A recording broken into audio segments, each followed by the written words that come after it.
Hello friends, welcome to அம்மா spicy kitchen. இன்றைக்கி நம்ம ரொம்பவே ருசியான தேங்காய் சம்மந்தி பொடி எப்படி ரெடி பண்ணுறதுன்னு பார்க்கலாம் ஃப்ரெண்ட்ஸ். இது ட்ரெடிஷ்னலாக கேரளாவில் செய்யக்கூடிய சம்மந்தி பொடிங்க. சாதம், தோசை, இட்லி கூடலாம் சேர்த்து சாப்பிட்றதுக்கு அட்டகாசமான டேஸ்ட்டில் இருக்கும். ரொம்ப மாதங்களுக்கு கெட்டு போகாமல் ஸ்டோர் பண்ண முடியும் ஃப்ரெண்ட்ஸ். இந்த ரெசிபி பிடிச்சிருந்தா ஒரே ஒரு லைக் மட்டும் கொடுங்க ஃப்ரெண்ட்ஸ். வாங்க எப்படி ரெடி பண்ணுறதுன்னு பார்க்கலாம். சம்மந்தி பொடி தயார் பண்ணுறதுக்கு முதல்ல துருவிய தேங்காய் எடுத்துக்கலாம். 2 தேங்காய் துருவி எடுத்திருக்கேங்க. நம்ம எடுக்கிற தேங்காய் நல்லா விளைஞ்சதா இருக்கணும். அதாவது கெட்டியான பருப்புள்ள தேங்காயை எடுத்துக்கோங்க. டெசிகேட்டட் அல்லது ஃப்ரிட்ஜில் இருக்க தேங்காயை இல்லாமல் ஃப்ரெஷ்ஷாக துருவிட்டு எடுத்துக்கோங்க. மிக்சியில் கூட அரைச்சிக்கலாம். அதை விட தேங்காய் துருவியை வச்சு பூ மாதிரி மெல்லிசா துருவிக்கிட்டிங்கன்னா ரொம்பவே நல்லது. இதில் ஏதாவது பெரிய பீஸ் இருந்துச்சுன்னா அதை தனியாக எடுத்து வச்சிருங்க. ஏன்னா அப்போ தான் எல்லா தேங்காயும் ஒன்று போல் வறுபடும். ரொம்ப மாதமும் ஸ்டோர் பண்ண முடியும். 2 தேங்காயாவது எடுத்தாதான் வறுத்து பொடி பண்ணும்போது பாதி அளவு சம்மந்தி பொடி நமக்கு கிடைக்கும். இனி அடுத்ததாக நமக்கு ஒரு கடாயை அடுப்பில் வச்சுக்கலாம். இது சூடாகிற நேரத்தில் நம்ம துருவிய தேங்காயை சேர்த்துக்கிறேன். இதை சேர்த்துட்டு ஃப்ளேமை ஹையில் வச்சு 2லேருந்து 3 நிமிஷம் வரை வறுத்துக்கிறணும். தேங்காயில் இருக்க ஈரப்பதம் போகிறதுக்கு 3 நிமிஷமாவது நம்ம வறுத்துக்கிறோங்க. முக்கியமாக கை எடுக்காமல் கிளறி விடுங்க. ஹை ஃப்ளேமில் இருக்கிறதுனால சட்டுன்னு அடி பிடிக்கும். இப்போ 3 நிமிஷம் நல்லா வறுத்துக்கிட்டு தேங்காயில் இருக்க ஈரப்பதம் வத்திருக்கு. இப்போ பாருங்க, இந்த பக்குவத்தில் வறுத்துருக்கணும். தேங்காயெல்லாம் ஒட்டாமல் தனித்தனியாக பிரிஞ்சு இருக்கணும். இனி அடுத்ததாக இது கூடவே 1 டீஸ்பூன் மல்லி, அதாவது தனியா சேர்த்துக்கிறேன். அதிகமாக வேணாங்க, மல்லியோட ஃப்ளேவர் தூக்கலாக இருக்கும். கூடவே 1 டேபிள் ஸ்பூன் குருமிளகு சேர்த்துக்கலாம். அடுத்ததாக மீடியம் சைஸில் 1 துண்டு இஞ்சியை தோல் சீவிட்டு மெல்லிசாக கட் பண்ணிவிட்டு சேர்த்துக்கிறேன். நீங்கள் துருவிட்டு கூட சேர்த்துக்கோங்க. அடுத்ததாக வத்தல் மிளகாய் சேர்த்துக்கலாம். இது முழுசாக இல்லாமல் 2-3 பீஸாக உடச்சிட்டு சேர்த்துக்கோங்க. அப்போ தான் தேங்காயோட சேர்ந்து நல்லா வறுபடும். நான் 15 வத்தல் மிளகாய் எடுத்திருக்கேன். உங்களோட காரத்திற்கு ஏற்ப கூட்டியோ குறைச்சோ சேர்த்துக்கலாம்.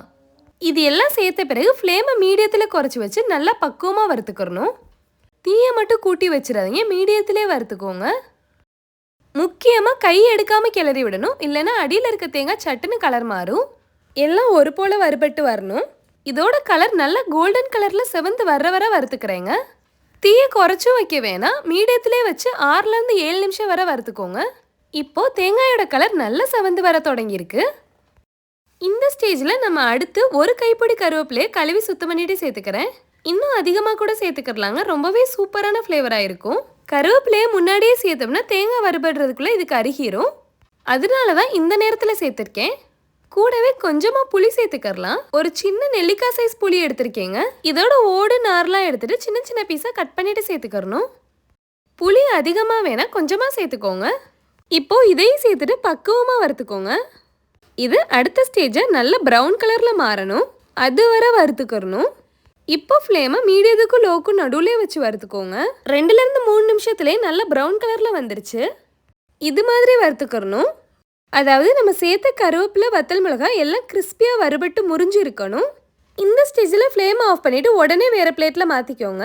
அந்த சூடான கடாயில் இருந்தால் இன்னும் டார்க் கலரில் மாறும், அடியிலேயே அடி பிடிக்கும். அதனால வேறு பிளேட்டில் மாற்றிக்கிறலாம். இதோட சூடு கொஞ்சம் குறைஞ்ச பிறகுதாங்க அரைக்க முடியும்.